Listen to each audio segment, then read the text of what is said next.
What's up guys, Houndish here, and today we've got some Destiny 2 news and updates, including a hotfix for the game. This is only the second hotfix that we've had in Season of the Witch. One of the things they fixed is the missing competitive division emblem for the season, but there are a couple of other things to mention in there as well. And then Bungie give us some other heads up, disabled exotics. Yes, it's happening again. They highlight some other bugs and future fixes. Plus there is a loose debunking of a potential future red subclass. I'll explain that in a moment. And there are a couple of other things to mention in the video as well. So if you find the content useful, be sure to get subscribed for more Destiny. And now let's get into it. And so before we talk about the patch today, initially the Destiny 2 team said that while not intentional, it looks like some PvP folks are enjoying the chaos in Iron Banner at the moment, where players are able to pull out sparrows on the multiplex PvP map. So yes, if you haven't seen it already, you can pull out your sparrow in the middle of an Iron Banner match on that map. But Bungie said we'll be leaving the bug in for a little longer. Stay tuned to Bungie Help for more updates on timing.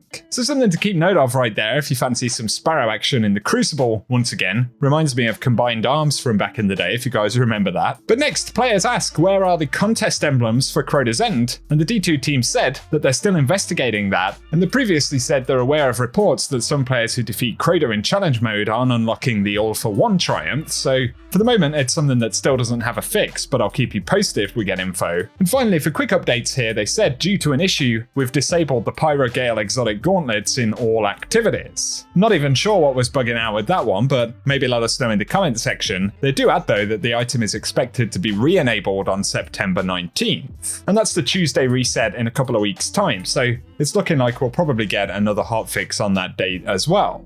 Now though, getting on to the patch changes for today, and this is Destiny 2 update 7203. There are a couple of good ones in here. So firstly, for Trials of Osiris, Bungie say match wins in Trials now have a high chance to drop a non-adept Trials weapon, so more weapon drops is certainly a positive.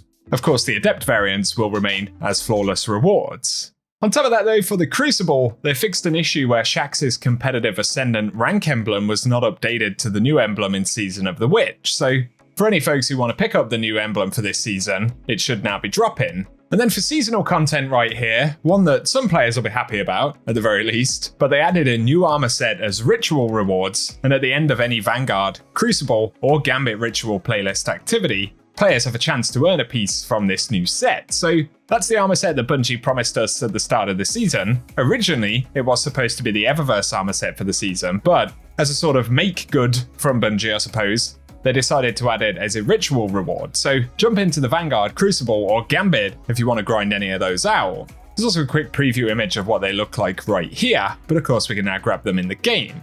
On top of that, they fixed an issue where director level ritual challenges were not distributing exotic engrams, and another where some players could not easily enter the Hive portal in the Season of the Witch wing of the Helm. That's a very strange way of describing that, basically the glitch where you would just pass through the portal but stay in the same room, so that's at least a positive right there. And up next, for exotic rotator missions, they say they fixed an issue where the deep sight exotic weapon was not being awarded from the legend difficulty versions of exotic missions, and another where players were not able to reach Archie due to lasers and non-functioning teleporters, and of course they're referring to the mechanical dog in Operation Seraph Shield. So a couple of positives there, and then for UI, they say the seasonal submenu in the quest tab is now using the appropriate seasonal icon, and on top of that, stacks of transman effects do not split into individual items in player inventories now. Instead, they convert to one for players who have not previously logged into the game after Season of the Witch launched. And on top of that, the Apply to All shader bucket now adopts the same shader item ordering as that used by the shader socket of armor items. So a couple of quality of life fixes for UI stuff right there. And here, for gameplay and investment, they've adjusted the description text for Weave Walk to correctly call out the use of melee energy, and they fixed an issue that was causing multiple Banner of War effects to stack. So we'll have to see what the result of that is in the sandbox when we can get into the game. Then for armor and expressions, they've reverted changes to the Luminous Void shader's application on armor pieces, and they also fixed an issue causing Malfeasance and Le Monarch to benefit from anti-champion artifact perks, so we won't be able to take advantage of that anymore. On top of that, anti-champion artifact perks should now overcharge their respective weapon types in activities where that modifier is active, and they say we should note that Overload Machine Gun's artifact perk description will not reflect this functionality, and that'll be addressed in a future patch. On top of that though, they fixed an issue causing the Festival Dance exotic emote to not perform the correct animations or effects. updates. But onto the final few changes for weapons. They've disabled weapon crafting progression from base difficulty campaign mission completions, so players won't be able to farm weapon crafting progression in those missions anymore. And also they've adjusted Kinetic Tremors to take 14 bullets to trigger on submachine guns. And they say, note, we will be adjusting other archetypes in a future release. Is that a buff or a nerf? I'm not actually sure. Let us know in the comment section, I'm sure some of you guys know. But also they fixed an interaction between Tessellation and Storm Trance that allowed players to shoot special shots more often than intended. So a couple of anti-cheese measures there, but finally they fixed an issue where the Anthology lorebook pages were being unlocked early by listening to the same radio message on multiple characters. And so there we go guys, the biggest takeaway for a lot of players I think will be the introduction of that armor set that Bungie promised before the start of this season. So let us know if you'll be hunting that one down, as well as any other thoughts you have on the changes in the patch today. Next up though, an ex-Bungie developer has sort of loosely debunked the potential of a red subclass element coming to Destiny 2, or at least they've commented on some of the community's speculation about it. So there was a leaked video clip a while back showcasing a methane burst transmon effect, where the player's equipped subclass had a new icon as well as a red color accent. And so that ignited speculation that we might get a red darkness subclass in the future. Of course, Bungie have confirmed that we won't be getting a brand new subclass element for the final shape, although there will be new light subclasses. But on top of that, there's an exotic emote called Dance Off that interacts with the elemental colors for equipped subclasses. So